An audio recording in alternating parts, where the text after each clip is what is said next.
Hi, I'm Ashley. You know those moments that shift the ground beneath you, where nothing is ever the same again? Mine happened in the delivery room. But let me back up. I'm a marketing executive at a tech firm. 3 years ago, I married Direk, a successful real estate agent. On paper, our life was perfect. Then I got pregnant. Ashley, dear, you really should be drinking my special pregnancy tea. It's a family tradition. Sandra, my mother-in-law, she had a habit of appearing unannounced ever since we shared the news. Every visit came with unsolicited advice wrapped in a thin veil of concern. Mom's right, Ashley. Why are you being so difficult? Karen, my sister-in-law, Sandra's ever-loyal shadow. They were a team, dissecting every decision I made. My diet, my exercise, even the nursery colors. Derek, he'd just stand there, wearing that same apologetic smile. They mean well, honey. It's just their way of showing they care. Maya, my best friend, saw right through it. Over our weekly coffee dates, decaf for me, she didn't hold back. Jazz, they're controlling her entire pregnancy. And Derek's letting them. I kept telling myself I could handle it. That it was easier to keep the peace. But as my due date loomed, the pressure mounted. Sandra insisted on being in the delivery room. I was there for all 3 of Karen's deliveries. It's tradition. I hesitated.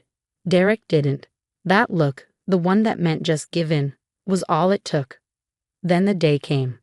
14 hours of labor, pain ripping through me, and Sandra, recording every moment on her phone. Smile, Ashley. This is a joyous occasion. Her voice felt like nails on glass. My body was breaking, and she was treating it like a spectacle. That's when I met Anna, my nurse, my lifeline. She saw my distress immediately. Mrs. Anderson, perhaps we should give Ashley some space. Sandra waved her off. Nonsense. Ashley needs family support.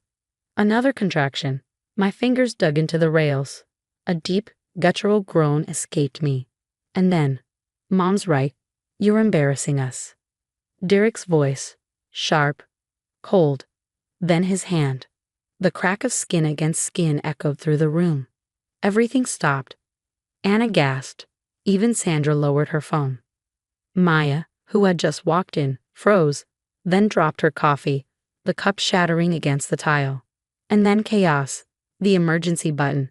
Security. Maya's voice, lethal with fury. Get them out. All of them. As they were dragged from the room, I caught Derek's expression. Not guilt. Not regret. Just anger. And that's when I knew nothing would ever be the same again. But it wasn't just the slap. It was the years of control, the manipulation, the silence. Through my tears, I made a promise to my unborn child. This wouldn't be our life. Derek had just given me everything I needed to change it. The next hour was a blur of activity. Anna, my nurse, carefully photographed my bruised cheek while another staff member documented my statement. We have security footage of the delivery room, she whispered, squeezing my hand. Don't worry about proof. In the corner, Maya was already making calls. Marcus, get here. Now, I don't care if you have to break every speed limit. My brother. My protector. He was on his way. 2 states away meant nothing. Beyond the door, Sandra's shrill voice cut through the air. It was just stress. You're making this into something it's not. The hospital administrator's voice was firm. Mrs. Anderson, your son committed assault in our delivery room. This is no longer a family matter. Derek tried to come back in 3 times. First, with flowers. Baby, I'm so sorry. You know I didn't mean it. Then, with tears. Please don't do this to our family. Finally, with threats. You're being hysterical. No one will believe you over me. Each time, security escorted him out. Maya filmed every attempt. Anna logged every word. Jennifer arrived before Marcus, my college roommate turned powerhouse family lawyer. She took one look at my face and switched into professional mode. The hospital is pressing charges no matter what you decide, but we need to talk about your options. She was laying out a legal strategy when Marcus burst in, still in his suit from the boardroom he had abandoned. His jaw was tight, his movements controlled. Where is he? His voice was dangerously calm. Jennifer stepped in. Your sister needs legal protection, not revenge. Marcus didn't argue. He started pacing, making calls. His company's legal team was already drafting documents. Meanwhile, Maya was gathering evidence. Old social media posts, carefully curated by Sandra, were now telling a much different story. Then Karen slipped in. Ashley, please, you're tearing our family apart. Derek's never been violent before. It was just the stress of becoming a father. Marcus turned, eyes sharp. The stress of becoming a father. He stepped between us. My sister is the one in labor. Get out. Maya's voice was cold. Before I show everyone the video of you laughing after he hit her. Security removed Karen as another contraction hit. Through the pain, I could hear Derek outside, performing for the nurses. I'm just so worried about my wife and baby. She's not thinking clearly. Anna checked my progress while Jennifer laid out our next steps. The hospital's report, the security footage, the witness statements, an ironclad case. But there was more than one way to destroy a man like Derek. Marcus nodded. His reputation is his career. By the time we're done, no one will buy a house from him. 2 weeks after Emma was born, our plan went into motion. The unedited hospital footage, Sandra's carefully cropped clips replaced with the full version, including Derek's threats, somehow found its way onto the real estate board's private server. Maya smirked.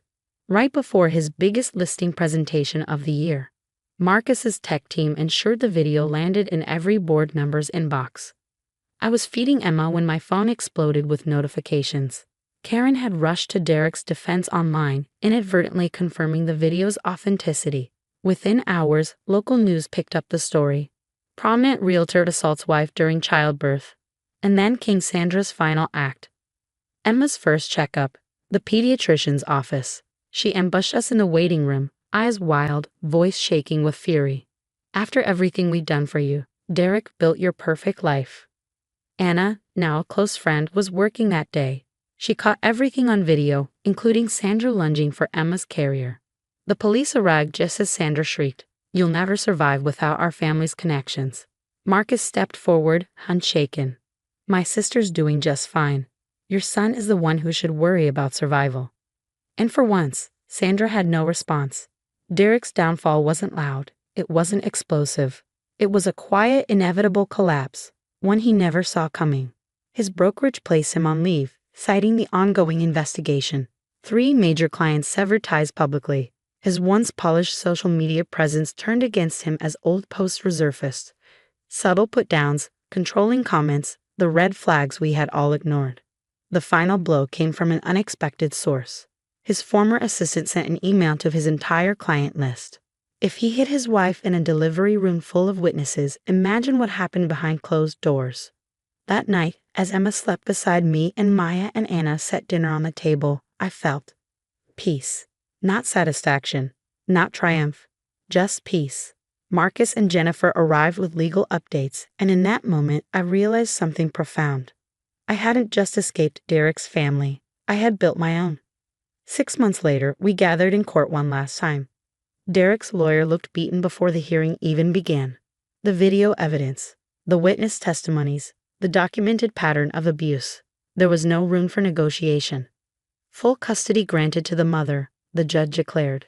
Supervised visitation only, pending completion of anger management and therapy. Derek sat there, his designer suit suddenly ill-fitting, his empire in ruins, his real estate license revoked. The family firm, hemorrhaging clients, his own sister, finally breaking ranks.